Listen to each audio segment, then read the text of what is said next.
ভিডিওটি দেখার আগে সবার কাছে ছোট্ট একটা রিকোয়েস্ট করতে চাই, প্লিজ প্লিজ প্লিজ যারা ভিডিওটি দেখবেন সবাই একটা করে সাবস্ক্রাইব করে দেবেন।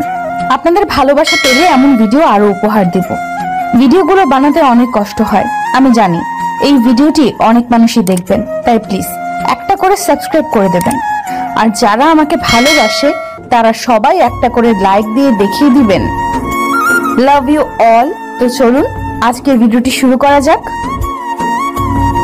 গল্প শুরু করার আগেই বলে দেওয়া হচ্ছে এটি একটি কাল্পনিক গল্প।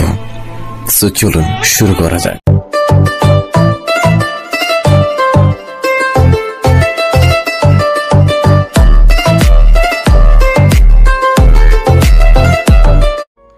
রাগে ফুসফুস করতে করতেই একটু পরপর ফারহানের দিকে তেড়ে যাচ্ছে সাইবা। বান্ধবীরা চেয়েও আটকে রাখতে পারছে না। ফারহান অবাক হয়ে তাকিয়ে আছে সাইবার দিকে। এই মেয়েটাই এক সপ্তাহ আগে তাকে সবার সামনে ভালোবাসি বলেছিল, কিন্তু সে সরাসরি নাকচ করে দিয়েছে।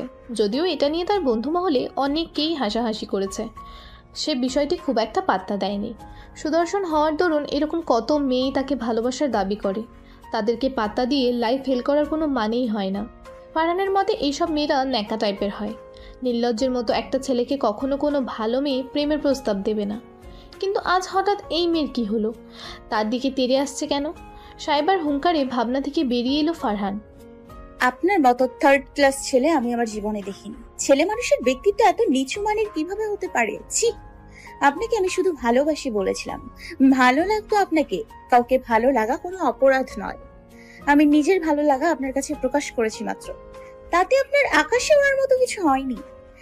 এমন কয়েকটি কনফেশন দৈনিক আমিও পাই, তাই বলে নিজের বন্ধুদের দিয়ে প্রতিদিন আমাকে হ্যারাসমেন্ট করতে বিবেকে বাঁধেনি আপনার? কি লো মেন্টালিটির মানুষ আপনারা! আবার ভাবতেই অবাক লাগে এমন অসুস্থ মন মানসিকতা নিয়ে আপনারা এত বড় বিদ্যালয়ে কিভাবে টিকে আছেন। শেষবারের মতো বলছি, আর একবার আমার পেছনে লাগলে সিনিয়র মানবো না, সব কটাকে পঙ্গু হসপিটালে পাঠানোর ব্যবস্থা করব। আর একটা কথা, ভাবুয়ালা মানুষ আমার একদম পছন্দ নয়। Useless peoples. রাগে আগুন হয়ে কথাগুলো বলে ওখান থেকে চলে যেতে নিতেই ফারহান তাকে থামিয়ে দিল। সাইবার দিকে তাকিয়ে গম্ভীর গলায় বলল, এতক্ষণ এভাবে অসভ্যের মতো চিৎকার কি তুমি আমার সাথে করলে? ফারহানের কথা শুনে চোয়াল শক্ত হয়ে গেল সাইবার। রেগে কিছু বলতে নিলেই ফারহান তাকে থামিয়ে দিল। শান্ত কিন্তু শক্ত গলায় বলল, দ্বিতীয়বার চিৎকার করার কথা ভুলেও চিন্তা করো না। আমি শুধু একবার মাফ করি, দ্বিতীয়বার ভুল করলে মেয়ে হিসেবে মাফ পাবে না। তাই সাবধান, ভেবে চিন্তে কথা বলবে। ফারহানের কথা শুনে শুকনো ঢোক গিলল সবাই। সাইবাও মনে মনে কিছুটা ভয় পেল, কিন্তু চেহারায় তার বিন্দুমাত্র আভাসও আনতে দিল না। ফারহানের দিকে তাকিয়ে দাঁতের দাঁত চেপে বলল, আপনার আমাকে দেখে মনে হচ্ছে আমি আপনার এই লো ক্লাসের ধমকিতে ভয় পাচ্ছি? স্বপ্ন দেখা বন্ধ করুন মিস্টার ফারহান সাদিক। বন্ধুদের আমার পেছনে লেলিয়ে দিয়ে এখন এখানে নাটক করা হচ্ছে। আমার চরিত্র বিশ্লেষণ করার অধিকার আপনাকে আর আপনার বন্ধুদের কে দিয়েছে? আপনাকে ভালোবাসি বলেছি তাই আমি চরিত্রহীন? তাহলে তো এই পৃথিবীর সমস্ত মানুষ চরিত্রহীন, কারণ প্রত্যেকটা মানুষ কাউকে না কাউকে ভালোবাসে। সেই হিসেবে আপনিও চরিত্রহীন। আপনিও নিশ্চয়ই কাউকে না কাউকে ভালোবাসেন। ফারহান চোখ ছোট ছোট করে তাকিয়ে আছে সাইবার দিকে। মেয়েটার সাহস আছে বলতে হবে। তর্জনীর সাহায্যে ভ্রু চুলকে সাইবার দিকে আবার দৃষ্টি দিল সে। কালো শার্টের হাতাটা খানিকটা গুটিয়ে নিতেই সবার গলা শুকিয়ে গেল। সাইবাও নিজের শরীরে হালকা কাঁপন অনুভব করলো। কয়েক কদম এগিয়ে সাইবাকে আবারও প্রশ্ন করলো, আমি তোমাকে কিছু বলেছি কখনো? না, কিন্তু আপনার বন্ধু। সাইবাকে থামিয়ে দিয়ে আবার প্রশ্ন করলো ফারহান, তাদেরকে এই বিষয়ে কিছু বলেছো? না, আপনার জন্যই তো। আচ্ছা, তা তুমি কি করে বুঝলে যে সব আমার জন্য হয়েছে? আমি তো এতদিন ক্যাম্পাসে আসিনি, তো আমার জন্য কিভাবে হলো? ওই দিনের পর থেকে তারা আমাকে দেখলে নানান ধরনের বাজে কথা বলছে। আমার চরিত্র নিয়েও বাজে কথা বলেছে। আমার লাইফ হেল করে দিয়েছে এই কয়েকদিনে। ফারহান এবার শক্ত গলায় বলল, তো তোমার মনে হলো আমি তাদের এসব করতে বলেছি? নিজেকে একটু বেশি ইম্পর্টেন্স দিয়ে ফেললে না? তোমার মনে হয় আমার তোমাকে নিয়ে এতটা ভাবার টাইম আছে? তুমি আমাকে সবার সামনে ভালোবাসি বলেছ, বলার আগে এসব ফেস করার কথা চিন্তা করা উচিত ছিল না? আর যারা তোমাকে টিস করছে তাদের কিছু না বলে আমার সাথে এমন অসভ্যতা করার মানে কি? সাইবা হতভম্ব হয়ে তাকিয়ে আছে ফারহানের দিকে। আসলেই তো, সে ওদের কিছু না বলে অযথাই ফারহানের সাথে মিসবিহেভ করছে। ফারহান সাইবার দিকে তাকিয়ে বিরক্তিকর কণ্ঠে বলল, দেখো মেয়ে, ভার্সিটিতে এসেছো পড়াশোনা করতে, তো পড়াশোনাটাই ঠিকঠাক করে করো। এসব ফালতু কাজ বাদ দিয়ে ভবিষ্যৎ নিয়ে ভাবো। দ্বিতীয়বার আমার সাথে এমন অসভ্যতামি করলে থাপ্পড়ে দাঁত ফেলে দিব। ডিসগাস্টিং। ফারহান চলে যেতেই সাইবা ভার্সিটি থেকে বেরিয়ে গেল। রাস্তা দিয়ে হাঁটতে হাঁটতে চোখের পানি মুছছে সাইবা। বাবা বেঁচে নেই তার। মা আর ছোট্ট ভাইকে নিয়ে ছোট্ট সংসার তাদের। বাবা বেঁচে না থাকলেও অর্থের অভাব হয়নি কখনো তাদের। বাবা কোটিপতি না হলেও তাদের জন্য 4 তলা একটা বাড়ি রেখে গেছেন। নিউ মার্কেটে 2টো দোকান আছে, সেখান থেকে মাস শেষে ভালো টাকাই আসে। বাসা ভাড়া আর দোকান ভাড়া মিলিয়ে মাসে লাখের মতো টাকা আসে তাদের হাতে। তা দিয়ে আরামসে সংসার চলে যায়। তাদের পাশের বিল্ডিংটা ফারহানদের।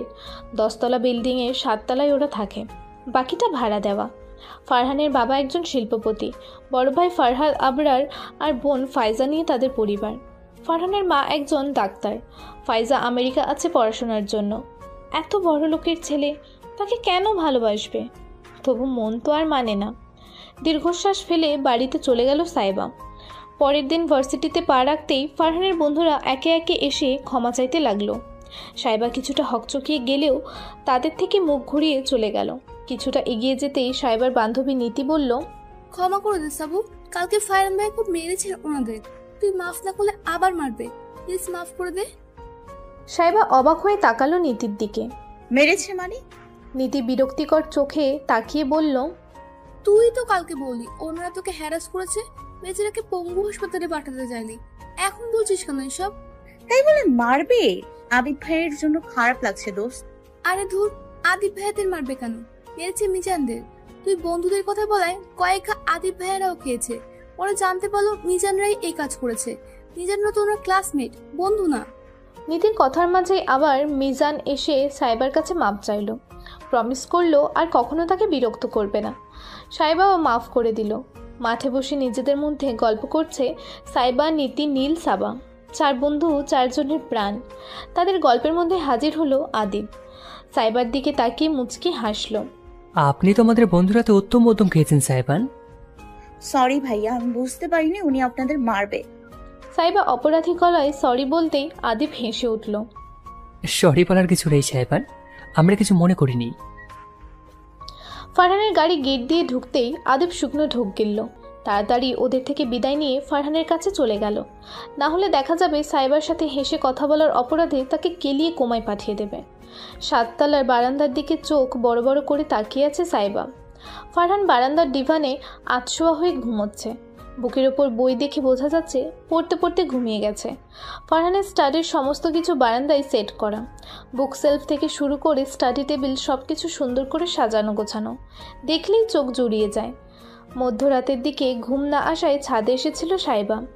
এসেই এমন একটা দৃশ্য চোখে পড়বে ভাবতে পারেনি সে। ফারহানের দিকে এক দৃষ্টিতে তাকিয়ে থেকে দীর্ঘশ্বাস ছাড়ল সাইবা।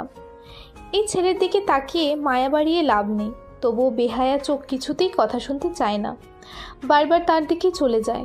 নিজের সাথে যুদ্ধ করেই সাইবা ছাদের অন্য পাশে চলে গেল। আজকের আবহাওয়াটা দারুণ। বৃষ্টি না হলেও দমকা হাওয়া প্রকোপ খুব বেশি। অদূরেই হয়তো কোথাও অনুষ্ঠান হচ্ছে। ওখান থেকে গানের শব্দ ভেসে আসছে। সাইবা কিছুক্ষণ দাঁড়িয়ে গান শুনল। কণার গান বাজতেই সাইবার মন ভালো হয়ে গেল। গানের সাথে তাল মেলাতেও শুরু করলো। দমকা বাতাসে এক তরুণীর মন মাতানো নাচের দৃশ্য দেখে মুগ্ধ হয়ে তাকিয়ে আছে ফারহান। কিছুক্ষণ আগেই ঘুম ভেঙেছে তার। ঘুম ভাঙতেই এমন মনোমুগ্ধকর দৃশ্য দেখবে ভাবতেই পারেনি সে। সাদা গাউনে ঠিক যেন এক অপসরী লাগছে সাইবাকে। বারান্দার লাইটটা অফ করে মুগ্ধ হয়ে তাকিয়ে রইল সেদিকে। আজ সকালে ঘুম থেকে উঠতে দেরি হয়ে গেছে সাইবার। কাল অত রাত অবধি ছাদে নাচানাচির খল হাতে নাতে ফেলল সে। ইস, এখন ক্লাস মিস না হলেই হলো। মাকে বলে বাসা থেকে বেরিয়ে তাড়াতাড়ি হাঁটতে লাগলো সাইবা। আর একটু দূরে গেলেই বাস স্ট্যান্ড। স্কুটিটাও আজকেই খারাপ হতে হলো। বিরক্তিতে কপাল কুঁচকে বিড়বিড় করে নিজেকেই গালিগালি দিতে লাগলো। আচমকা কারোর সাথে ধাক্কা খেতেই তার জায়গা হলো রাস্তার পাশের কাদামাটিতে। হতভম্ব হয়ে আর্তনাদ করতেই ভুলে গেল সে। ক্ষীণ সময় বাদে কোমরে ও হাতে ব্যথার অস্তিত্ব অনুভব করতেই মুখ থেকে অস্পষ্ট স্বরে বেরিয়ে এলো, রাস্তার মধ্যে শুয়ে আছো কেন? ফারহান অবাক হয়ে প্রশ্ন করলো সাহেবাকে। ফারহানের কথা শুনে ব্যথা ভুলে রাগ মাথায় চেপে বসলো সাহেবার।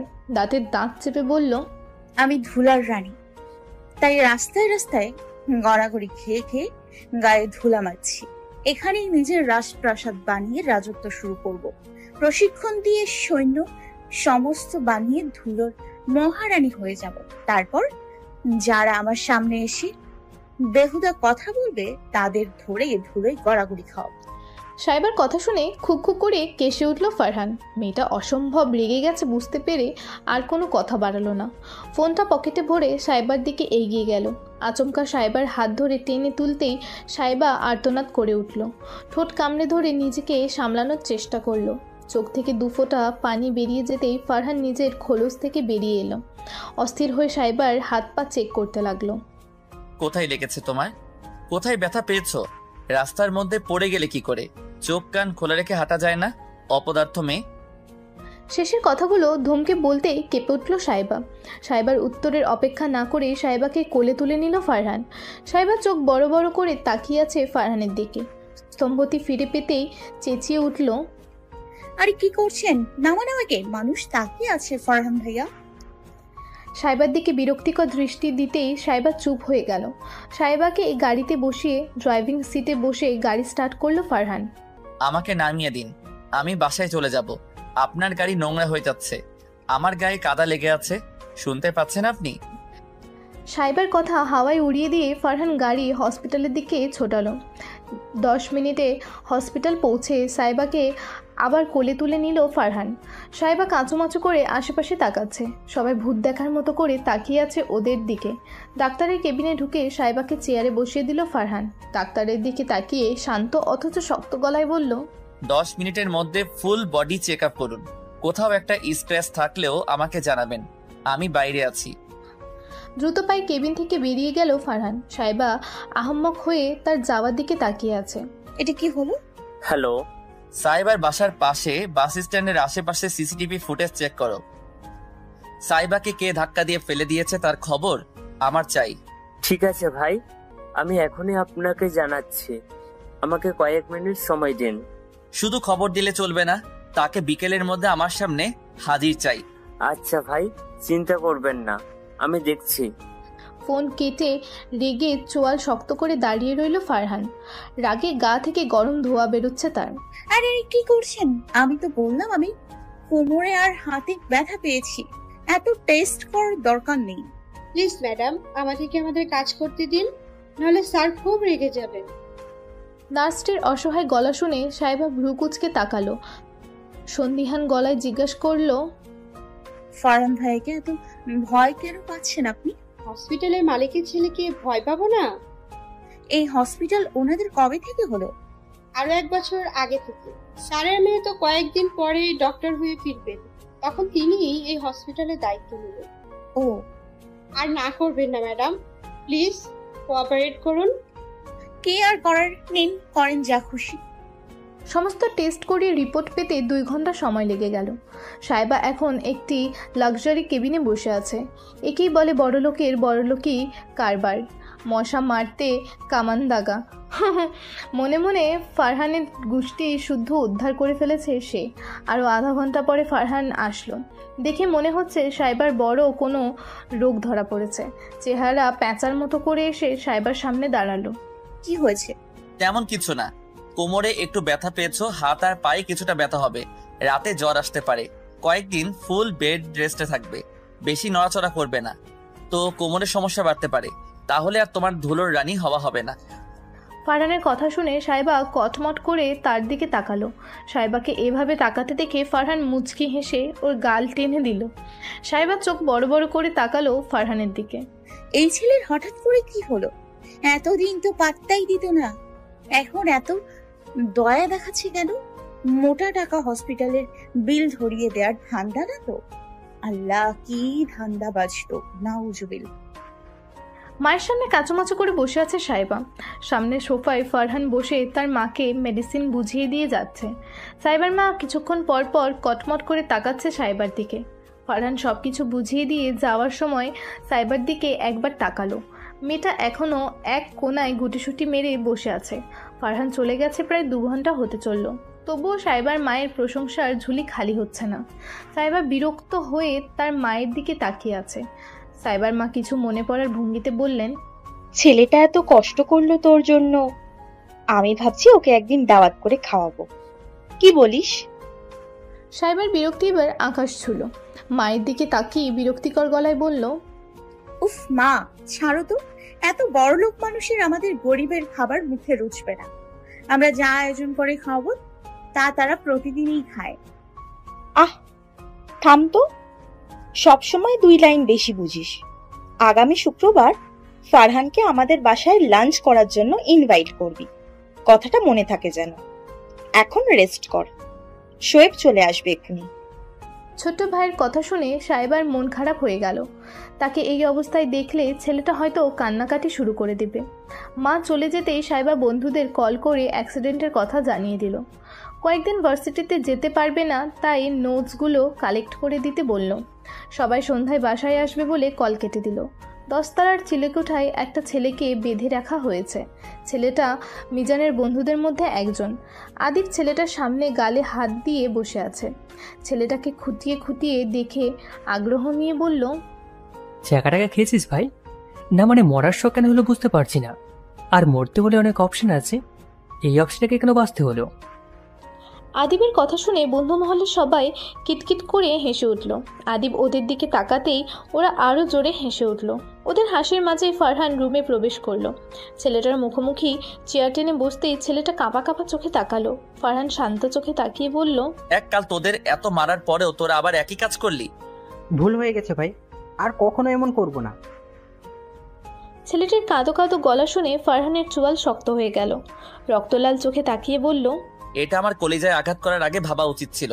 আমার আফসোস হচ্ছে আমি তোকে একেবারে মেরে ফেলতে পারবো না, কারণ তোর মায়ের তুই ছাড়া আর কেউ নেই।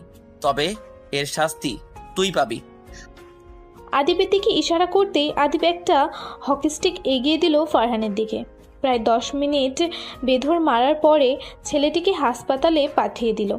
নিজের ফোন বলে বের করে কাউকে কল করলো ফারহান। একটা ছেলেকে পাঠাচ্ছি, বেস্ট ট্রিটমেন্ট দিবেন তাকে, কোনো কিছুর কমতি যেন না হয় সেই দিকে খেয়াল রাখবেন। আশা করি বুঝতে পেরেছেন। অপর পাশ থেকে কাঁপা কাঁপা গলায় বলল, জি স্যার। ফারহান কল কেটে ছাদের রেলিং ঘেঁষে দাঁড়ালো। আদিব ফারহানের পাশাপাশি দাঁড়িয়ে মন্থর চোখে তাকিয়ে রইল। ফারহান আদিবের দৃষ্টি দেখে ভ্রুকুচকে বলল, হোয়াট? সাহেবানে তোকে পাগল করে ছাড়বে ভাই। তুই তো পাগল আশিক হয়ে গেছিস। এত ভালোবাসিস, তাহলে রিজেক্ট করছিস কেন? আদিবের কথায় দীর্ঘশ্বাস ছাড়ল ফারহান। মলিন চোখে তাকিয়ে বলল, আদিবের কথায় দীর্ঘশ্বাস ছাড়ল ফারহান মলিন চোখে তাকিয়ে বলল, সাইবার বাবা মারা যাওয়ার পর আন্টি খুব ভেঙে পড়েছিলেন। মেয়ে আর ছেলের মুখের দিকে তাকিয়ে নিজেকে খুব সহজে সামলেও নিয়েছেন। সাইবা আর শোয়েবকে নিয়ে ওনার অনেক স্বপ্ন। সাইবাকে প্রফেসর হিসেবে দেখা আঙ্কেলের একমাত্র স্বপ্ন ছিল। সাইবার জন্য এটা একটা আবেগের সময়। ও আমাকে ভালোবাসে তা আমি জানি, তবে এখন এভাবে কোন সম্পর্কে জড়িয়ে আমি ওর পড়াশোনাটা নষ্ট করতে চাই না। যে সময়টা আমাকে দিবে ওই সময়টা পড়াশোনায় কাজে লাগাবে। তাছাড়া এখন আমার মাস্টার্স ফাইনাল এক্সাম সামনে। সাইবাকে পেতে হলে নিজেকেও গুছিয়ে নিতে হবে। দুজনেরই সময় দরকার। যে আমার তাকে হারানোর ভয় নেই, কারণ যে আমার সে শত ঝড় সয়েও আমারই থাকবে। সাহেবার কিন্তু খুব রেগে আছে তোর উপর। আমি তো চাই সে রাগুক, অভিমান অভিযোগ জমিয়ে রাখুক। যখন এক সমুদ্র ভালোবাসা নিয়ে তার সামনে দাঁড়াবো, তখন সে সমস্ত রাগ অভিমান আমার বুকে মুখ লুকিয়ে ঝরিয়ে দিক। অভিযোগের পাহাড় আমার বুকের মাঝেই শেষ করুক, আর আমি তার অভিমানী চোখের প্রেমে পড়ে আরো একবার পাগল প্রেমিক হয়ে যাই। ফারহানের কথা শুনে আদিব কাঁদো কাঁদো গলায় বলল, আজকে একটা গার্লফ্রেন্ড নেই বলে। আদিবের কথা শুনে ফারহান হতাশার নিঃশ্বাস ফেলল। বন্ধু সবসময় সিরিয়াস কথার মধ্যে এমন মজা করে। শোয়েব ভ্রুকুচকে তাকিয়ে আছে সাইবার দিকে। কিছুক্ষণ পর পর পা থেকে মাথা পর্যন্ত চোখ বোলাচ্ছে। কি এভাবে তাকিয়েছিস কেন? জীবনে কি অসুস্থ মানুষ দেখিসনি? কারোর সাথে ধাক্কা খেয়ে পড়ে গেলে যে মানুষের কোলে চেপে বাড়িতে আসতে হয়, এটা আমার জানা ছিল না। বেচারা ফারহান ভাইয়া তোমার মতো 2 মনের একটা আটার বস্তা 3 তলায় তুলে এখনো পর্যন্ত বেঁচে আছে কিনা সন্দেহ। দাঁড়াও, আমি একটু দেখে আসি। আমার আশিকি জীবনের জন্য একটা অবলা ছেলে অকালে ঝরে যাবে, আমি তা কিছুতেই মেনে নিব না। তুমি একজন ভবিষ্যৎ বিজনেসম্যানকে এইভাবে মেরে ফেলতে পারো না। আমি বাংলাদেশের একজন সচেতন নাগরিক হিসেবে এটা কখনোই মেনে নিব না। 500 টাকা দাও, তার জন্য কিছু ফলমূল কিনে নিয়ে যেতে হবে। দেখা গেল তোমাকে কোলে তুলে বেচারা শক্তির ঘাটতি দেখা দিল, তখন এই শোয়েবের ফলমূলই কাজ করবে। তুই এই মুহূর্তে আমার চোখের সামনে থেকে যা, না হলে ছোট ভাই খুন করে আমি জেলে যেতে চাই না। আগে বেড থেকে নেমে তো দেখাও। এখন তুমি 58 পয়সার মতো। চল। মা, তোমার ছেলেকে এখান থেকে যেতে বলো। যাচ্ছি, এত জেতর করার কিছু হয় নাই। এটা আমার ও বাবার বাড়ি, আমিও জেতর করতে পারি। সাহেবা কটমট করে তাকাতেই শোয়েব ভেঙচি কেটে চলে গেল। আধ ঘন্টা পরে শোয়েব আবার সাহেবার রুমে এলো। সাহেবা তখন ফোনে ফেসবুকে নিউজ ফিড স্ক্রল করছিল। সাহেবার কোলের উপর একটা প্যাকেট রেখে বলল, আপু, তোর জন্য নিয়ে এলাম। সাহেবা ভ্রুকুচকে তাকালো শোয়েবের দিকে। নিজের কোলের ওপর প্যাকেট দেখে কপালের ভাঁজ দূর হলো। সন্দিহান গলায় জিজ্ঞেস করলো, কি এটা? আরে খুলেই দেখো না, তোমার খুব পছন্দের জিনিস। সাহেবা প্যাকেট খুলতেই এক গাদা ধুলো এসে তার কোলের ওপর পড়ল। অবাক হয়ে শোয়েবের দিকে তাকাতেই শোয়েব দুঃখী দুঃখী গলায় বলল, শুনলাম তুমি নাকি ধুলোর রানী। আমার বোন ধুলোর রানী এ কথা অন্য একজন থেকে জানতে হচ্ছে। বড় কষ্ট পাইলাম। তুমি আমাকে আপন না ভাবলে কি হবে? আমি তো তোমাকে আপন ভাবি। ধুলোর রানীকে তো ধুলো ছাড়া রাখতে পারি না বলো। তাই অনেক কষ্ট করে রাস্তায় ঘুরে তোমার জন্য ধুলো নিয়ে আসলাম। ভালো করেছি না বলো? আজ 4 দিন যাবৎ সাহেবা বাসায় শুয়ে বসে দিন কাটাচ্ছে। কোমরের ব্যথা অনেকটা কমে গেছে। কাল থেকে ভার্সিটিতে যেতে পারবে। এই কয়েকদিনে ফারহানের সাথে কোনো রকম দেখা হয়নি সাহেবার। সাহেবা মনে মনে খুব ক্ষেপে আছে ফারহানের ওপর। একবার দেখা হোক, তখন হাড়ে মজায় বুঝিয়ে দেবে এই সাহেবা কি জিনিস। এইসব ভাবতে ভাবতেই সাহেবার মনটা খারাপ হয়ে গেল। সে এখনো ভালোবাসে ফারহানকে। ফারহানের জায়গায় অন্য কাউকে ভাবতেই পারে না, কিন্তু ফারহান তাকে বরাবরই উপেক্ষা করে। ভার্সিটিতে ঢুকতেই আদিবের সাথে দেখা হয়ে গেল সাহেবার। আদিব মিষ্টি হেসে সাহেবার দিকে এগিয়ে গেল। কেমন আছেন সাহেবান? আলহামদুলিল্লাহ ভালো ভাইয়া, আপনি কেমন আছেন? আলহামদুলিল্লাহ ভালো। তো শরীর ঠিক আছে তো? জি ভাইয়া। আদিব সাহেবার দিকে খানিকটা এগিয়ে গিয়ে ফিসফিস করে বলল, তোমাকে একটা গোপন কথা বলার আছে। আমি জানি এই কথাটা বলে বন্ধু সমাজ আমাকে মির্জাপুর বলে ঘোষিত করবে, কিন্তু হার এক ফ্রেন্ড কামিনা হতা হ্যায়। আদিবের বলার ভঙ্গি দেখে ফিক করে হেসে দিল সাহেবা। আদিব সাহেবার দিকে ঝুঁকে ফিসফিস করে বলল, তুমি জানো ফারহান তোমাকে অসম্ভব ভালোবাসে। আদিবের কথা শুনে চমকে উঠল সাহেবা। চোখ বড় বড় করে আদিবের দিকে তাকালে আদিব মাথা নাড়িয়ে বোঝায় সে যা বলেছে তা পুরোপুরি সত্যি। সাহেবা নিজের বিষয় কাটিয়ে আদিবের দিকে তাকিয়ে অভিমানী গলায় বলল, আপনিও আমার সাথে এভাবে মজা করতে পারলেন ভাইয়া? আপনার কাছে এরকম কিছু আশা করিনি। আদিব সাহেবার মনের অবস্থা বুঝতে পেরে নিজেকে সামলে নিল। সিরিয়াস চোখে তাকিয়ে গম্ভীর গলায় বলল, আমি মজা করছি না সাহেবান। ফারহান তোমাকে অনেক আগে থেকেই ভালোবাসে। তোমার পড়াশোনায় ক্ষতি হবে ভেবে তোমাকে রিজেক্ট করে দিয়েছে, কিন্তু বিশ্বাস করো সে তোমাকে নিজের চেয়েও বেশি ভালোবাসে। সাহেবার আজকে অবাক হওয়ার দিন। সাহেবার সন্দিহান চোখে তাকিয়ে আছে আদিবের দিকে। তার দৃষ্টি বলে দিচ্ছে সে এখনো আদিবের কথা বিশ্বাস করেনি। আপনি এসব কি বলছেন ভাইয়া? আর শরীর ঠিক আছে তো? জ্বর টর হয়নি তো? আরে আমার কিছু হয়নি, তুমি আমাকে বিশ্বাস করছো না কেন? সাহেবা অসহায় গলায় বলল, আপনি বিশ্বাসযোগ্য কোনো কথা বলেননি ভাইয়া। আদিব কিছু একটা ভাবলো, তারপর সাহেবার দিকে তাকিয়ে বলল, আমি প্রমাণ দিতে পারি ফারহান যে তোমাকে ভালোবাসে। সাহেবা সন্দিহান গলায় বলল, কিভাবে? আজকে তুমি ভার্সিটির যে কোনো ছেলেকে প্রপোজ করবে, তবে ফারহান থাকাকালীন করতে হবে। তবে দেখবে ফারহান কিভাবে লুচির মতো ফোলে। আদিবের কথাটা সাহেবার খুব পছন্দ হলো। সে খুশিতে গদগদ হয়ে বলল, তা তো করাই যায়, তবে ইনসেন্টেন্ট ছেলে পাবো কোথায়? সাহেবার কথা শুনে আদিবও কিছুটা চিন্তায় পড়ে গেল। এদিক ওদিক তাকিয়ে সাহেবার দিকে চোখ যেতেই দেখলো সাহেবা তার দিকে তাকিয়ে দাঁত কেলিয়ে হাসছে। আদিব কিছুটা হকচকিয়ে গেল। ভয়ার্ত গলায় বলল, একদম না, আমি তোমাকে বোনের নজরে দেখি। এসব আস্তাক পিরুলা কাজ আমাকে দিয়ে করানোর চিন্তা করো না। ফারহান আমাকে আস্ত রাখবে না। আদিবের কাঁদো কাঁদো গলা শুনে হু হা করে হেসে উঠল সাহেবা। হঠাৎ করে আদিবের হাত জড়িয়ে ধরে ফিসফিস করে বলল, আমিও আপনাকে ভাই ভাই নজরেই দেখি ভাইয়া। বোনের সুখের জন্য এতটুকু তো করতেই পারেন। সাইবার ইনোসেন্ট ফেসের কথা শুনে শুকনো ঢোক গিলল আদিব। এখন তার নিজের মাথা নিজেরই ফাটাতে ইচ্ছে হচ্ছে। এজন্যই গুরুজনেরা বলে কারো ভালো করতে নেই, উপকারীকে বাঘে খায়। আদিব তাড়াতাড়ি চোখে ঘুরিয়ে আশেপাশে তাকাতেই ফারহানকে চোখে পড়ল।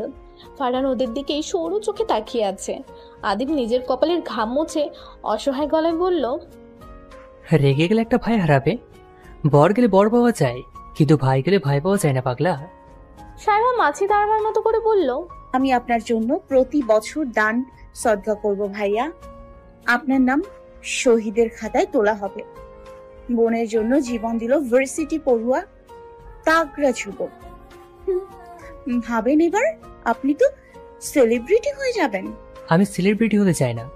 আরে কিছু হবে না, চলেন তো। আদিব কাঁপা কাঁপা পায়ে এগিয়ে যেতেই সাইবা কটমট করে তাকালো। এভাবে মুখ কালো করে রেখেছেন কেন? আমি আপনাকে সাগরে ফেলে দিচ্ছি নাকি? চুপ, হাসুন। সাইবার কথা শুনে আদিব দুঃখী দুঃখী গলায় বলল, তুমি কখনো বাঘের কাছে থাকা হরিণকে থাকতে দেখেছো? সাইবা কিছু না বলে আদিবের হাত ধরে সামনে এগিয়ে গেল। ফারহান এখনো ওদের দিকে তাকিয়ে আছে, ওর দৃষ্টি সাইবার হাতের দিকে। ফারহানের দিকে এগিয়ে যেতেই ফারহান গম্ভীর গলায় বলল, এসব কি হচ্ছে? সাইবা ফারহানের দিকে তাকিয়ে ক্লোজ আপ স্মাইল দিল। আদিবের দিকে তাকিয়ে লাজুক হেসে বলল, কিছু না ভাইয়া, আমি আবিদ ভাইয়াকে নিজের মনের কথা বলতে চাই। আসলে ওই দিন সবার সামনে নিজের মনের কথা বলে ভুল করেছিলাম, এজন্য অনেক সমস্যা ফেস করতে হয়েছে। তাই আমি আবিদ ভাইয়াকে একান্তে নিজের মনের কথা বলতে চাই। সাইবার কথা শুনে ফারহান চোখ বড় বড় করে তাকিয়ে আছে আদিবের দিকে, দাঁত কিরমির করে বলল, তা কি মনের কথা বলবে শুনি? সাইবা ফারহানের দিকে তাকিয়ে লজ্জা লজ্জা ভাব করে বলল, আরে ধুর, সবার সামনে সবকিছু বলা যায় নাকি? আমরা একটু একান্তে সময় কাটাতে চাইছি। ফারহানের চোয়াল শক্ত হয়ে গেল। রক্তবর্ণ চোখে তাকিয়ে আদিবকে উদ্দেশ্য করে বলল, আদিব একটু এদিকে আয়, কথা আছে তোর সাথে। ফারহানের কথা শুনে সাইবা তড়িঘড়ি করে বলল, না না, আবিদ ভাইয়া এখন কোথাও যাবে না। আহা, বুঝতে পারছেন না কেন? নতুন নতুন প্রেমে পড়লে একটু বেশি সময় কাটাতে হয় নিজেদের মধ্যে। একজন আর একজনকে জানতে হবে, তো দুজনেই ভবিষ্যতে সুন্দর করে গুছিয়ে সংসার করা যাবে। বন্ধুর কথা চিন্তা করে আপনাদের একটু স্যাক্রিফাইস করতে হবে ভাইয়া। আপনাদেরকেও সময় দেবে, কিন্তু প্রেমিকা হিসেবে আমাকে বেশি সময় দেবে আর কি। কিছু মনে করবেন না প্লিজ। প্রেমে পড়লে বন্ধু আর বন্ধু থাকে না, সে হয়ে যায় প্রেমিকার সম্পত্তি। আদিব চোখ বড় বড় করে তাকিয়ে আছে সাইবার দিকে। এই মেয়েটা আজ ওর প্রাণ নিয়েই ছাড়বে। কাঁপা কাঁপা চোখে ফারহানের দিকে তাকাতে কলিজা শুকিয়ে সাহারা মরুভূমির মতো পরিণত হলো। ফারহান রক্তচক্ষু নিয়ে তাকিয়ে আছে ওর দিকে। আদিব চোখের ইশারায় বোঝালো, আমার কোনো দোষ নেই ভাই। ফারহান শার্টের হাতা গোটাতে গোটাতে বলল, তাই নাকি ধুলোর রানী? তা কে কার প্রেমে পড়লো? ফারহানের হাতা গোটানো দেখে দুজনে শুকনো ঢোক গিলল। কি হলো, কথা বেরোচ্ছে না কেন? ফারহান ধমকে উঠতেই আদিব আর সাইবা দুজনে দুজনের দিকে আঙুল তুলে পয়েন্ট আউট করলো। ওদের কাণ্ড দেখে ফারহান ভ্রুকুচকে তাকালো। ওরা নিজেরাও হকচকিয়ে গেল। সাইবা বোকা হেসে আদিবের আঙুলটা আবার আদিবের দিকে ঘুরিয়ে দিল। আদিব অবাক হয়ে সাইবার দিকে তাকাতেই সাইবা চোখ দিয়ে ইশারা করলো। আদিব জোরপূর্বক হেসে ফারহানের দিকে তাকিয়ে মাথা নাড়িয়ে সাই জানালো।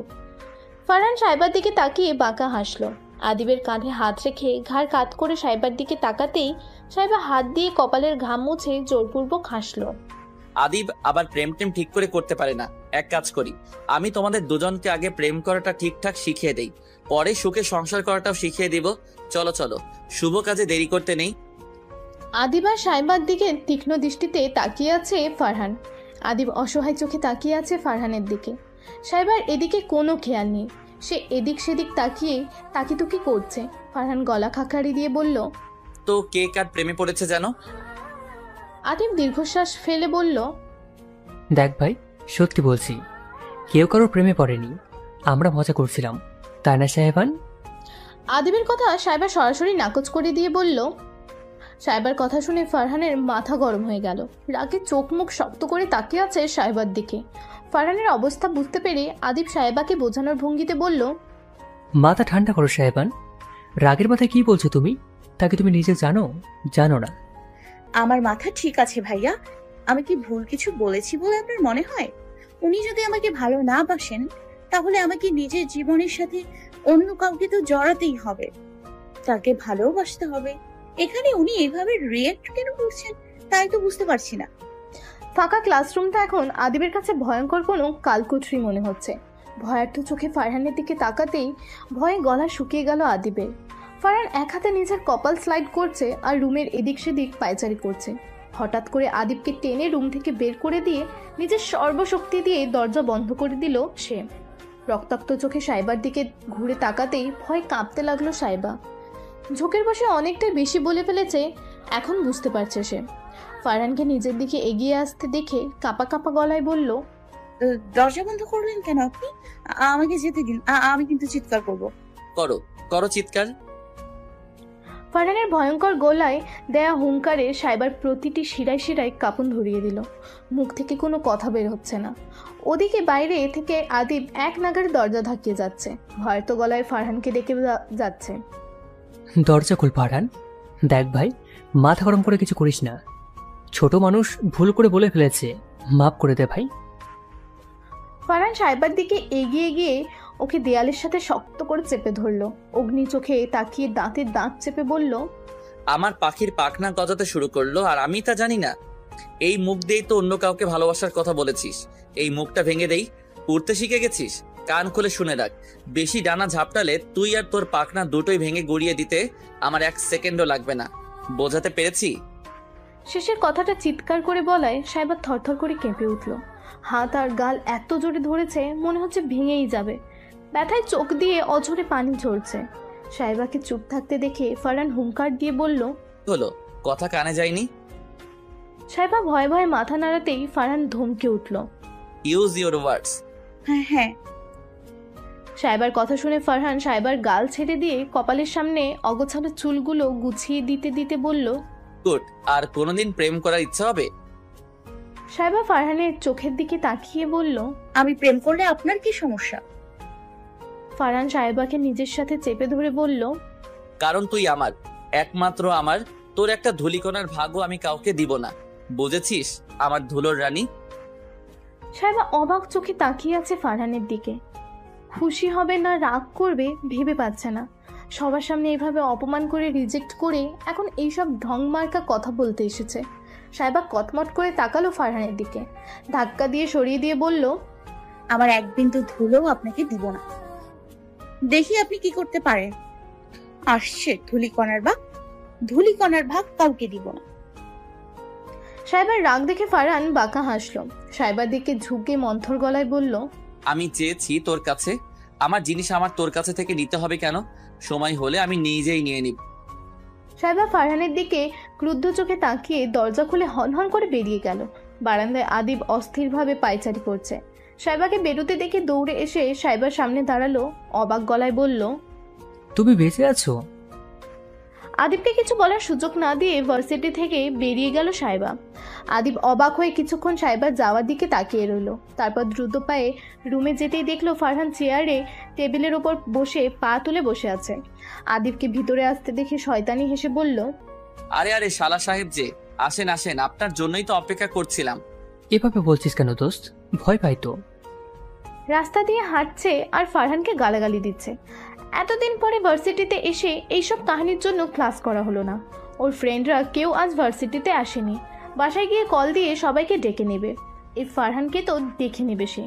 এই সাইবার সাথে এসব হাঙ্কি পাঙ্কি চলবে না। বাসায় ঢুকতেই শোয়েব রাজকীয় ভঙ্গিতেই সালাম দিল সাইবাকে। সাইবা অবাক হয়ে তাকাতেই ব্যস্ত ভঙ্গিতে বলল, আমাদের এই ছোট্ট কুটিরে আপনাকে অনেক স্বাগতম ধুলোর রানী। আমি আপনার কি সেবা করতে পারি? সাইবা দরজার বাইরে থেকেই পায়ের জুতো খুলে ছুঁড়ে মারল শোয়েবের দিকে। ছি, জুতোয় গোবর নিয়ে এসেছো কেন? এখন কি তুমি গোবর রানী হতে চাও? ইস, হায় সে থাপ্পড় মারতে। আমিও তাহলে সবাইকে বলে দেব রাস্তায় গড়াগড়ি খাও, গায়ে ধুলো মাখার জন্য। নিজেকে ধুলো রানী মনে করে আকাশে বাতাসে উড়ার কিছু হয়নি। সব আমাদের হ্যান্ডসাম ফারহান ভাইয়ার কোলে ওঠার ধান্দা। বুঝি সবই বুঝি। শোয়েব জুতো ক্যাচ করে নাক সিটকে বলল। সাইবা শোয়েবের দিকে কটমট করে তাকিয়ে উচ্চস্বরে মা বলে ডাকতেই সাইবার মা খুন্তি হাতে বেরিয়ে এলো রান্নাঘর থেকে। দুজনকে শাসিয়ে বলল, আর একবার যদি তোদের এভাবে ঝগড়া করতে দেখেছি তাহলে দুজনকেই রাস্তার মাথায় বসিয়ে দিয়ে আসবো। তখন করিস, অসভ্য ছেলে মেয়েদের মতো ঝগড়া। আমার বাড়িতে এসব চলবে না। আর একটা কথাও যেন না শুনি আমি। সাইবার মা রান্নাঘরে যেতেই সাইবা শোয়েবের দিকে রাগি চোখে তাকিয়ে ধূপধাপ পা ফেলে নিজের রুমে চলে গেল। অন্ধকারে আকাশ যেন তারার পসরা সাজিয়ে বসেছে। অমাবস্যার রাতে নিজস্ব মোহনীয় সৌন্দর্য আছে। সে নিজের বুকে কোটি কোটি তারার মেলা বসিয়ে নিজেকে সাজায়। সাইবার কাছে পূর্ণিমা রাতের চেয়ে অমাবস্যার রাত বেশি প্রিয়। বারান্দায় দাঁড়িয়ে ঝলমলে তারা দেখায় ব্যস্ত সে। আজ মনের আকাশেও হাজারো তারার মেলা বসেছে। ফারহান মুখে না বললেও সে বুঝতে পেরেছে ফারহান তাকে কতটা ভালোবাসে। ঢাকঢোল পিটিয়ে প্রেম না হয় নাই হলো, তাতে কি? নীরবেই না হয় প্রাণয় চলল। ভালোবাসলেই মুখে বলতে হবে তার কোনো মানে নেই। প্রকাশ না করেও ভালোবাসা যায়। 7 তলার বারান্দা থেকে তীক্ষ্ণ দৃষ্টিতে তাকিয়ে আছে ফারহান। সাইবার মুখের মুচকি হাসি নজর এড়ায়নি তার। সাইবার মুখের দিকে কিছুক্ষণ তাকিয়ে থেকে নিজের অধরেও হাসি ফুটল ফারহানের।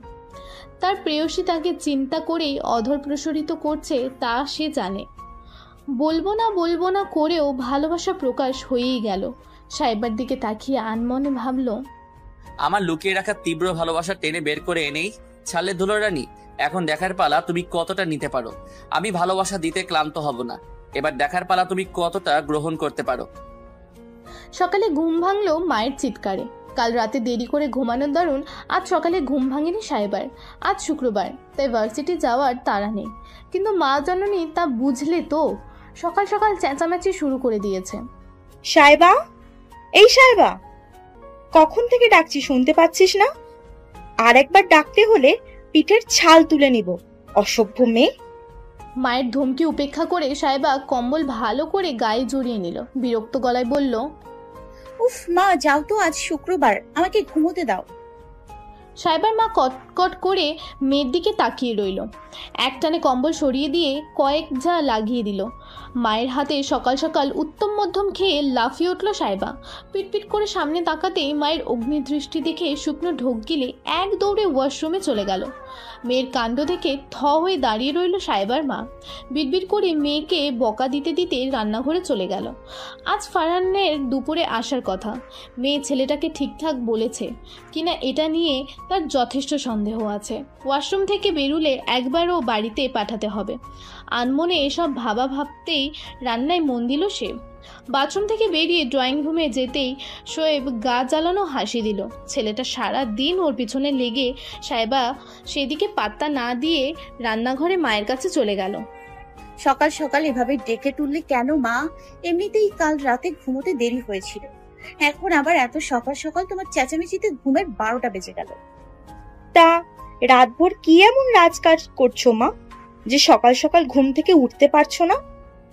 তা তোমার সকাল বুঝি বেলা 11টা? মায়ের রাগী কণ্ঠ শুনে থতমত খেয়ে গেল সাইবা।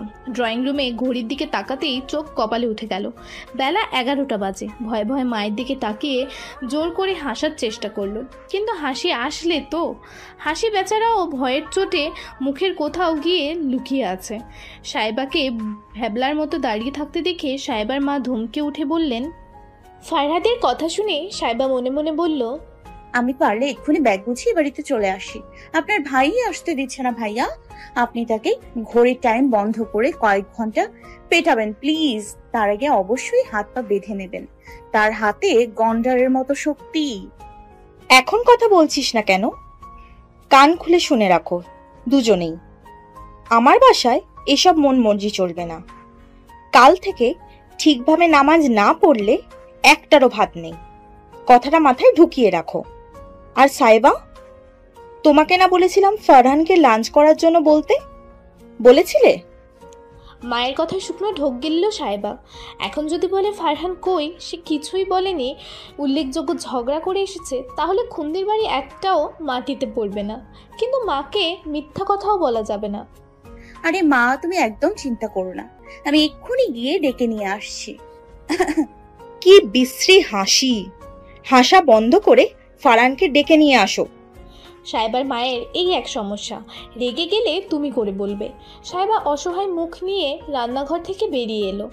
শোয়েব সাইবাকে দেখে আফসোসের স্বরে বলতে লাগলো, কি দিনকাল আসলো, এখন রানী সাহেবাকে দিয়েও পিয়নের কাজ করানো হয়। হায় রে। সাইবা সব রাগ শোয়েবের ওপর ঝেড়ে দিল। পিঠের ওপর কয়েক ঘা কিল ঘুষি মেরে ধূপধাপ পা ফেলে বাসা থেকে বেরিয়ে গেল। সাইবা চলে যেতেই পিঠ ডোলে মুচকি হাসলো শোয়েব। বোনকে রাগাতে চরম লাগে ওর। ফারহানের বাসার সামনে দাঁড়িয়ে তপ্ত শ্বাস ফেলল সাইবা। লিফটে উঠে 7 তলার বাটন চাপতেই কেউ একজন এসে লিফটে প্রবেশ করলো। লোকটাকে দেখে সৌজন্যের হাসি হাসলো সাইবা। আরে সাহেবা যে, কেমন আছো? ফারাদের কথা শুনে মুচকি হাসলো সাইবা। নম্র গলায় বলল, আলহামদুলিল্লাহ ভাইয়া, আপনি কেমন আছেন? আমিও ভালো আছি। তুমি তো আমাদের ভুলেই গেছো। ফাইজা যাবার পর থেকে তোমার দেখাই পাওয়া যায় না। মাঝে মাঝে এই ভাইয়ের খোঁজ নিতেও তো পারো।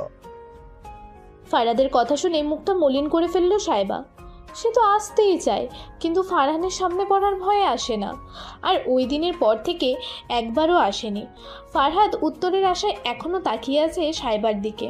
সাইবা অপরাধী গলায় বলল, সরি ভাইয়া, আসলে পড়ার খুব চাপ, তাই খুব একটা আশা হয় না। তবে এবার থেকে চেষ্টা করবো আসার। মাঝে মাঝে আসলে আমাদের ভালো লাগবে। ফাইজাটাও নেই, বাড়ি পুরো খালি খালি লাগে। মাঝে মাঝে এসে মায়ের সঙ্গে গল্প করে যেও। আমার গালগুলো মনে হয় ভেঙে গিয়েছে। বুনো সার একটা।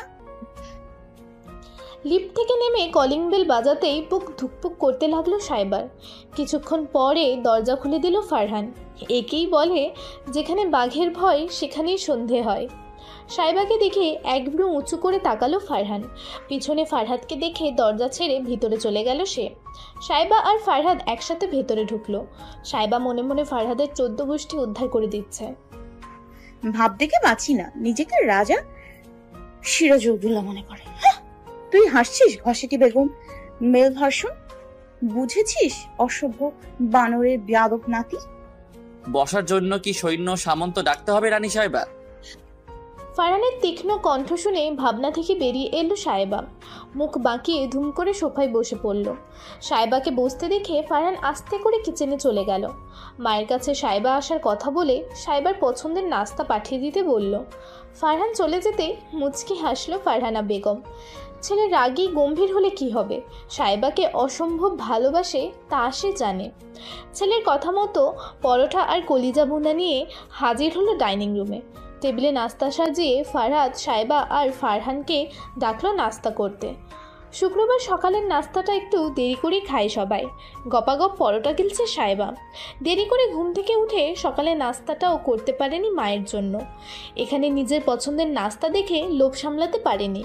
খাওয়ার মাঝেই বিষম লেগে যাওয়ায় নিজের খাবার খেতে খেতেই পানি এগিয়ে দিল ফারহান। ফারহানের হাত থেকে পানি নিয়ে ঢকঢক করে খেয়ে নিল সাইবা। আর একটু হলেই প্রাণ বেরিয়ে যাচ্ছিল। খাবার কেউ নিয়ে যাচ্ছে না রানী সাহেবা, আমরা সাধারণ প্রজা আপনার সেবায় নিয়োজিত আছি, সো ধীরে সুস্থে খান। ফারহানের গা জ্বালানো কথা শুনে সাইবা গা জ্বালানো হাসি দিল। মনে মনে বলল, সেবা কোথায় করছিস বেয়াদব? বসে বসে গান্ডে পিন্ডে গিলছিস, বেশি কথা না বলে পা টিপ। তোকে ডাকতে এসে আমার পা ব্যথা হয়ে গেছে অসভ্য। পা টিপার আগে হাতে গ্লাভস পরে নিবি। তোর ওই আম্বুজা সিমেন্টের হাত দিয়ে ধরবি না, না হলে তোর গর্দান যাবে বেটা মির্জাফরের দরগন। ফারহাদ নিজের খাওয়া ছেড়ে ওদের দিকে ভ্রুকুচকে তাকিয়ে আছে। কৌতূহলী গলায় বলল, তখন থেকে রানী সাহেবা করে যাচ্ছিস কেন? এই রানী সাহেবাটা আবার কে? ফারহাদের কথা শুনে ফারহানের দিকে অসহায় চোখে তাকালো সাইবা। ফারহান নিজের খাবার খেতে খেতে স্বাভাবিকভাবে উত্তর দিল, তোমার সামনে যে বসে আছে সে। তাই নাকি সাইবা? তা কোথাকার রানী তুমি? ফারহাদের কথা শুনে সাইবার দিকে তাকালো ফারহান। সাইবা এখনো অসহায় চোখে তাকিয়ে আছে তার দিকে। ফারহান সাইবার চোখে চোখ রেখে মোহনীয় গলায় বলল, আমার মনের। ফারহানের কথা শুনে চোখ বড় বড় করে তাকালো ফারহাদ। রীতিমতো হিঁচকি উঠে গেছে তার। রান্নাঘর থেকে ওদের কথা শুনে মুচকি হাসছেন ফারহানা বেগম। ছেলের হেঁচকি উঠতে দেখে তাড়াহুড়ো করে ডাইনিং রুমে ছুটে এলেন। মাথায় হালকা চাপড় মেরে পানি খাইয়ে শান্ত করলেন বড় ছেলেকে। ফারহান এখনো নিজের মনে খেয়ে যাচ্ছে। সাইবা স্তম্ভিত হয়ে হাত দিয়ে মুখ চেপে বসে আছে। কি সাংঘাতিক নির্লজ্জ ছেলে ফারহাদ! নিজের অবাকতার রেশ এখনো কাটিয়ে উঠতে পারেনি। এর মধ্যেই ফারহান নিজের খাওয়া শেষ করে সিঁড়ি বেয়ে ওপরে চলে গেল। ফারহাদ অবাক চোখে মায়ের দিকে তাকাতেই মা মুখ টিপে হাসল। এমন অস্বস্তিকর পরিস্থিতি থেকে বাঁচতে সাইবা খাবার টেবিল থেকে উঠে গেল। বেচারা নিজের মুখ লুকানোর জায়গা খুঁজে পাচ্ছে না, তাই সিঁড়ি বেয়ে ছাদের দিকে চলে গেল। ছাদে দাঁড়িয়ে জোরে জোরে নিঃশ্বাস নিচ্ছে সাহেবা। ফারহানের একটা কথা তার নিঃশ্বাস বন্ধ করে দেওয়ার জন্য যথেষ্ট। লজ্জায় পড়লেও অনুভূতি ভাষায় প্রকাশ করার মতো নয়। নিজের দুহাত দিয়ে মুখ লুকালো সে। লজ্জাগুলো তুলে রাখুন আমার ধুলো রানী, একটা প্রশস্ত বুক আপনার জন্য অপেক্ষা করে আছে। সময় হলে নিজের সমস্ত লজ্জা সেই বুকেই না হয় নিবারণ করবেন। আচমকা ফারহানের কণ্ঠ শুনে হকচকিয়ে গেল সাহেবা। ছাদের দরজায় ফারহানকে দাঁড়িয়ে থাকতে দেখে লজ্জাগুলো আবার ঘিরে ধরল তাকে। সাহেবার লজ্জারাঙা মুখ দেখে বাঁকা হাসলো ফারহান। এই মেয়েটা কি জানে এখন থেকে কতটা মায়াবী লাগছে? মনের মধ্যে অজস্র ঝড় তুলে দিয়ে লাজুক মুখে দাঁড়িয়ে আছে। তুমি কি জানো তোমার এই লজ্জারাঙা মুখের প্রতি আমি কতটা আসক্ত? আমার কল্পনায় তোমার তীব্র আনাগোনার হদিস জানলে কখনো আমার সামনে দাঁড়ানোর সাহস করতে না রানী সাহেবা। ফারহানের মন্থর গলায় বলা কথাগুলো শুনে কেঁপে উঠল সাহেবা। কম্পিত দৃষ্টিতে ফারহানের দিকে তাকিয়ে সাথে সাথে চোখ সরিয়ে নিল সে।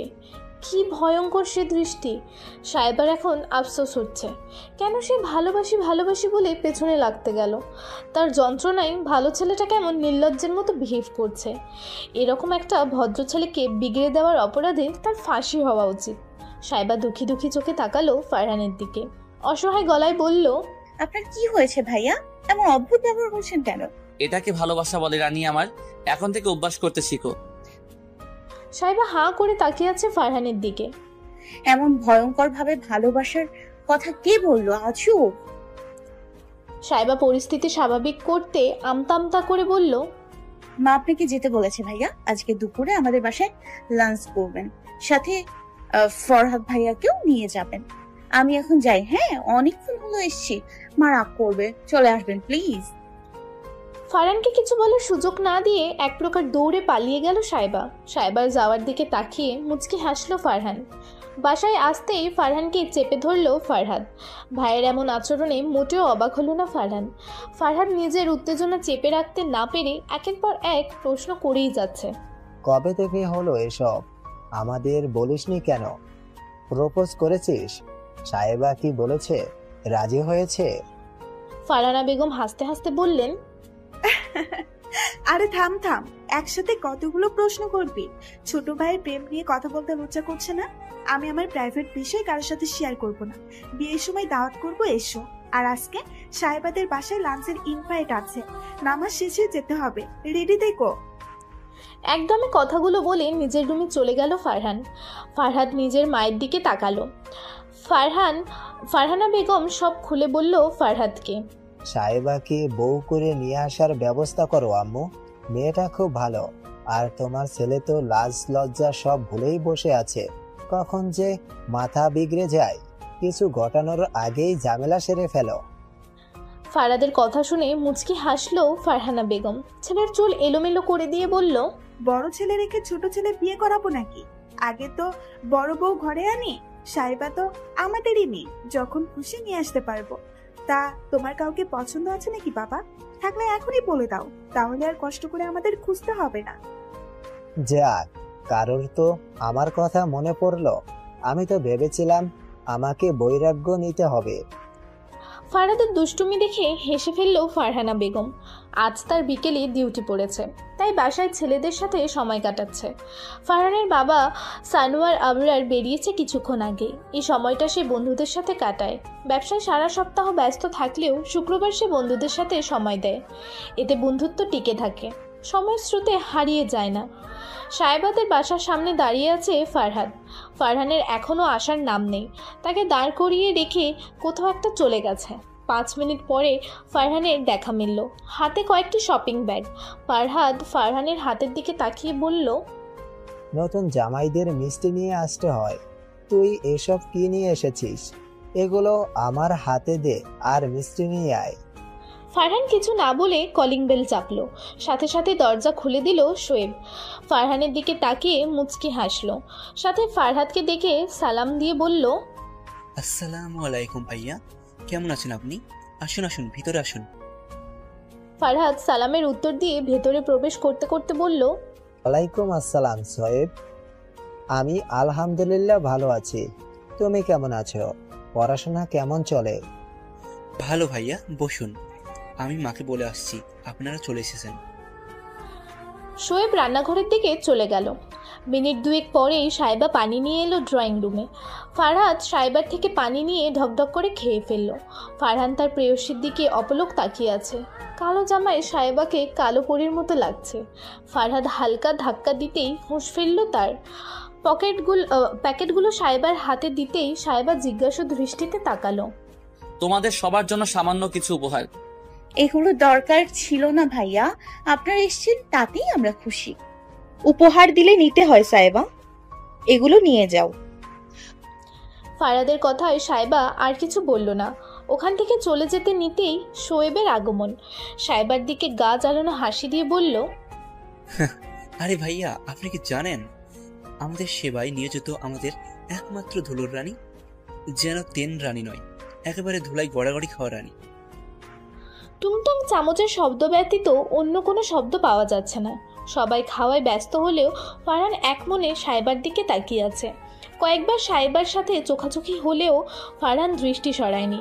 সাইবা কয়েকবার মনে মনে নির্লজ্জ বলে গালি দিয়ে নিজের কাজে মন দিল। খাওয়ার মাঝেই ফারহাদের চোখ ফারহানের দিকে গেল। ফারহানকে এক দৃষ্টিতে তাকিয়ে থাকতে দেখে গলা খাকারি দিয়ে দৃষ্টি আকর্ষণের চেষ্টা করলো, কিন্তু ফারহান আগের মতোই সাইবার দিকে তাকিয়ে আছে। ফারহাদ ফারহানের ধ্যান ভাঙাতে কোনো দিয়ে খোঁচা মেরে বলল, এভাবে কি দেখিস ভাই আমার? খাবার তো সামনে, তুই তাকিয়ে থাকলেই পেট ভরবে। নিজেও খা, অন্যকেও খেতে দে। আন্টি যদি এসে দেখে তুই তার বানানো খাবার রেখে তার মেয়েকে চোখ দিয়ে গিলছিস, তাহলে ব্যাপারটা খুব একটা ভালো হবে না। ফারহাদের বিদ্রুপ করা কথা শুনে বিরক্তিকর চোখে তাকালো ফারহান। তাকে খোঁচা মেরে এখন নিজ মনে খাবার খাচ্ছে, সেও কিছু কম যায় না। তাই ভাইয়ের কানের কাছে ফিসফিস করে বলল, আমি শুধু পেট ভরাতে আসিনি, মনও ভরাতে এসেছি। তাই আগে মনের ক্ষুধাটাই আগে মিটাই। বড় ভাই হয়ে ছোট ভাইয়ের প্রেমের দৃষ্টির দিকে নজর দিতে লজ্জা করে না? তুমি নিজের পেট ভরাও আর আমাকে আমার মন ভরাতে দাও। ফারহানের কথা শুনে গলায় খাবার আটকে গেল ফারহাদের। খুব খুব করে কেশে উঠতেই তড়িঘড়ি করে পানি এগিয়ে দিল সাইবা। সাইবার মা খাবার পরিবেশন করে রুমে গেছে ফ্রেশ হতে। ওরা ওনার জন্য দেরি করতে চেয়েছিল, কিন্তু সে নিষেধ করে। ফারহাদ কোনো রকম পানিটুকু গিলে হাসার চেষ্টা করে বলল, ও কিছু না, মাঝে মাঝে এমন হুটহাট ভীষণ লেগে যায় আমার। তুমি খাও, আমি ঠিক আছি এখন। ফারহান এখনো সাইবার দিকে তাকিয়ে আছে, যেন চোখের পলক ফেলতেই ভুলে গেছে। সাইবা সেদিকে তাকিয়ে বিড়বিড় করে বলল, অসভ্য। আর কেউ না শুনলেও ফারহান ঠিকই শুনেছে, রানী সাহেবা তাকে অসভ্য বলেছে। ধুলোর রানীকে আমাকে অসভ্য বললেন? হ্যাঁ বলেছি, আপনি একটা অসভ্য, সস্তা টাইপের অসভ্য লোক। সাইবার কথা শুনে ফারহান চেহারা গম্ভীর করে ফেলল। চোখে মুখে গাম্ভীর্য ভাব ফুটিয়ে বলল, কেন, আমি কি আপনাকে চুমু খেয়েছি? নাউজুবিল্লাহ, এসব কি বলিস ভাই? বড় ভাই হই তোর, একটু তো সম্মান দে। কি লজ্জা, কি লজ্জা! আমার সামনে এসব নাউজুবিল্লাহ কথা বলতে ভয় লাগলো না তোর? না। সাইবা এতক্ষণ হতভম্ব হয়ে তাকিয়ে থাকলেও এখন অসহায় চোখে তাকিয়ে আছে ফারহানের দিকে। লজ্জায় ফারহাদের দিকে তাকানোর সাহস পাচ্ছে না। শোয়েব মিটমিট করে হেসে যাচ্ছে তখন থেকে। এবার হাসি থামিয়ে সিরিয়াস গলায় বলল, আপনার কপাল খারাপ ভাইয়া, না হলে এমন ধুলোযুক্ত মেয়ে মনে ধরে বলেন। দেখা গেল রাস্তার মাথার পাগলা মন্টুকে মন দিয়ে বসে আছে। সারাদিন ধুলোর মধ্যে গড়াগড়ি খাই, কিনা ধুলোর রানী বলে কথা। আপনার মতো নিট অ্যান্ড ক্লিন মানুষকে মনে হয় না তার মনে ধরবে। শোয়েবের দিকে কটমট করে তাকালো সাইবা, চোখ দিয়ে শাসিয়ে বলল, একবার তোকে হাতের কাছে পেয়ে নি। ওদের কথার মাঝে সাইবার মা এসে উপস্থিত হলো। সবার খাওয়া মোটামুটি প্রায় শেষ, শুধু ফারহান না খেয়ে খালি প্লেট নিয়ে বসে আছে। কি হলো বাবা, তুমি খাচ্ছ না কেন? সাইবার মায়ের দিকে তাকিয়ে মুচকি হাসলো ফারহান, শান্ত গলায় বলল, আপনার জন্য অপেক্ষা করেছিলাম আন্টি। আমরা সবাই খেয়ে ফেললে আপনার একা একা খেতে হবে, তাই আপনার জন্য বসে আছি। অনেক সময় হয়ে গেছে, আসুন তাড়াতাড়ি খেয়ে নিই। ফারহানের কথা শুনে প্রচণ্ড খুশি হলেন সাইবার মা। ছেলেটা তার জন্য অপেক্ষা করে বসে ভাবতেই চোখে পানি চলে এলো তার। তাড়াতাড়ি করে খাবার বেড়ে ফারহানের সাথে খেয়ে নিল সে। সাইবা, ফারহাদ আর শোয়েব এতক্ষণ দাঁড়িয়ে ফারহানের কথা শুনছিল। ফারহানের কথা শুনে নিজের অজান্তেই সাহেবার মুখে হাসি ফুটে উঠল। ফারহানরা চলে গেছে অনেকক্ষণ। সাহেবা নিজের রুমের বারান্দায় দাঁড়িয়ে আছে, দৃষ্টি ফারহানের বারান্দার দিকে। ফারহানও তার দিকে তাকিয়ে আছে। ফারহানের নেশালো চোখের চাহনি দেখে সাহেবার সর্বাঙ্গে কাঁপন ধরে গেল। এর আগে কখনো ফারহান তার দিকে এমন ঘোর লাগা নজরে তাকায়নি। কয়েকদিনের মধ্যে ফারহানের দৃষ্টিতে অমূল পরিবর্তন এসেছে। ফারহানের চোখ তাকে বারবার বুঝিয়ে দিচ্ছে সে তাকে কতটা ভালোবাসে, কতটা আকুল হয়ে তাকে নিজের করে পাওয়ার জন্য অপেক্ষা করে আছে। সাহেবা লজ্জায় নিজেকে নিজের মধ্যে গুটিয়ে নিল। সাহেবার লজ্জারাঙা মুখ দেখে ফারহান ঘোরের মধ্যে চলে গেল। আজকাল নিজেকে সামলানো দায় হয়ে দাঁড়িয়েছে। মেয়েটাকে দেখলেই নিজের বুকের ভেতর লুকিয়ে রাখতে ইচ্ছে করে। মেয়েটা যে বড্ড অবাধ্য। অভিমানী চোখে তার দিকে তাকালে তার মনের তৃষ্ণা আরও বেড়ে যায়। এক মিষ্টি যন্ত্রণা। অভিমানীকে আর বেশি দিন নিজের থেকে দূরে সরিয়ে রাখা যাবে না। আমি বিয়ে করতে চাই আব্বু। ফারহানের কথায় ড্রয়িং রুমে বাজ পড়ার মতো অবস্থা হলো। সবাই বজ্র চোখে তাকিয়ে আছে তার দিকে। ফারহানের তাতে কোনো মাথা ব্যথা নেই। সে কথাটা বলে আবার ফোনের মধ্যে মুখ গুজে বসে আছে। সানোয়ার সাহেব অবাক চোখে তাকিয়ে আছে ছেলের দিকে। আমি কি কিছু ভুল শুনলাম ফারহানা? না, তুমি ঠিকই শুনেছ। ফারহানা বেগম কথা শুনে নড়ে চড়ে বসলেন সানোয়ার সাহেব। ফারহানের দিকে তীক্ষ্ণ দৃষ্টিতে তাকিয়ে বললেন, তা বাবা বললেই তো আর বিয়ে করানো যাবে না, তার জন্য একটা মেয়ে চাই। আর তোমার বড় ভাই এখনো বিয়ে করেনি, আগে তাকে বিয়ে করাই, তারপর তোমার ব্যাপারটা দেখছি। ফাইজা কিছুদিনের মধ্যেই দেশে আসছে, ততদিন নিজের পড়ালেখা শেষ করে বিজনেসে জয়েন করো। আমরাও তোমাদের জন্য মানানসই মেয়ে খুঁজি। তোমাদের জন্য দুই ভাইকে না হয় একসাথে বিয়ে করিয়ে দিলাম। আমার জন্য মেয়ে খুঁজতে হবে না আব্বু, মেয়ে আমার পছন্দ করাই আছে। তুমি বরং ভাইয়ার জন্য মেয়ে খোঁজো। আর বিয়ে না করলেও আকত অথবা এঙ্গেজমেন্ট করে রাখতে চাই আমি। সানোয়ার সাহেবের চোখ কোটর থেকে বেরিয়ে যাওয়ার অবস্থা। স্ত্রী আর ছেলেদের দিকে বড় বড় চোখ করে তাকিয়ে আছে। ফারহান সবার মাঝে বোমা মেরে চুপচাপ বসে ফোন স্ক্রল করছে। ফারহানা বেগম আর ফারহাদ সানোয়ার সাহেবের অবস্থা দেখে মিটমিটিয়ে হাসছে। সানোয়ার সাহেব অস্থির হয়ে ফারহানা বেগমকে প্রশ্ন করলেন, এসব কি হচ্ছে ফারু? ফারহান এসব কি বলছে? বিয়ে করবে বলছে, আর এখন মেয়েও নাকি পছন্দ করা আছে বলছে। আমি কিছু বুঝতে পারছি না, কেউ আমাকে খোলসা করে বলবে। সানোয়ার সাহেবের অবস্থা দেখে এবার উচ্চস্বরে হেসে উঠল সবাই। ফারহান ডোন্ট কেয়ার ভাব নিয়ে উঠে চলে গেল। আরে আরে, কোথায় যাচ্ছ তুমি? আমার প্রশ্নের উত্তর দিয়ে ফারহান। ফারহানা বেগম নিজের হাসি থামিয়ে বলল, আমি তোমার সমস্ত প্রশ্নের জবাব দিচ্ছি। তোমার ছেলে প্রেমে পড়েছে আর তাকেই বিয়ে করতে চাইছে। কিন্তু মেয়েটা কে? মেয়েটা আর কেউ না, সাহেবা। আমাদের সাহেবা? সানোয়ার সাহেব অবাক হয়ে তাকিয়ে আছে ফারহানা বেগমের দিকে। কেন, সাহেবাকে পছন্দ না তোমার? সানোয়ার সাহেব নিজের মুখটা গম্ভীর করে ফেলল। তাকে দেখে মনে হচ্ছে খুব দুশ্চিন্তায় আছে সে। স্বামীর অবস্থা দেখে ফারহানা বেগমের হাসি হাসি মুখটা মলিন হয়ে গেল। তাহলে কি কোনো বড় ঝড় আসতে চলেছে বাড়িতে? বাড়ির পরিবেশ থমথমে হয়ে আছে। ফারহানের হাত থেকে টপ টপ করে রক্ত পড়ছে। সে অগ্নি চোখে তাকিয়ে আছে সামনে বসে থাকা মেয়েটার দিকে। মেয়েটা ফারহানের অগ্নিদৃষ্টিকে খুব একটা পাত্তা দিচ্ছে না, তাও না। সে এখনও বেহায়া চোখে ফারহানকে দেখায় ব্যস্ত। ফারহানের বিক্ষিপ্ত চাহনি দেখে ফারহানা বেগম স্বামীর দিকে রুষ্ট চোখে তাকালো। সানোয়ার সাহেব ভাবলেশহীনভাবে বসে আছে। ছেলের ভয়ঙ্কর রাগ দেখে মনে মনে একটু ভয় পেলেও মুখে তা একদমই প্রকাশ করছে না। ফারহানা বেগম ছলছল চোখে বড় ছেলের দিকে তাকালো। মায়ের অসহায় দৃষ্টি দেখে ফারহাদের মনটা ভারাক্রান্ত হয়ে গেল। বাবার উপর সে যে খুব বিরক্ত সেটা তার দৃষ্টি বলে দিচ্ছে। ফারহানের রক্তাক্ত হাত দেখে বুকে চিনচিন ব্যথা অনুভব হচ্ছে, কিন্তু কিচ্ছু করার নেই। এখন ফারহানকে কিছু বলাই যাবে না, এতে হিতে বিপরীত হতে পারে। ফারহানা বেগম ব্যান্ডেজ হাতে ফারহানের পাশে বসে আছে। একবার ড্রেসিং করতে গিয়ে ফারহানের হুঙ্কার শুনে আর সামনে যেতে সাহস হয়নি। কিছুক্ষণ আগে ভার্সিটি থেকে বাসায় আসতেই একটা মেয়ে এসে আচমকা ফারহানকে জড়িয়ে ধরে। ফারহান স্তব্ধ হয়ে গেলেও সাথে সাথে মেয়েটিকে এক ঝটকায় নিজের থেকে সরিয়ে দেয়। হঠাৎ করে জড়িয়ে ধরায় এতক্ষণ মেয়েটির ফেস দেখা যাচ্ছিল না। এখন মেয়েটিকে দেখে ফারহানের মেজাজ মুহূর্তেই বিগড়ে গেল। মেয়েটি সানোয়ার সাহেবের একমাত্র আদরের ছোট বোন সামিহার মেয়ে লিজা। দাঁতে দাঁত চেপে বলল, মেয়ে মানুষ এত নির্লজ্জ হতে পারে তোমাকে না দেখে বুঝতেই পারতাম না।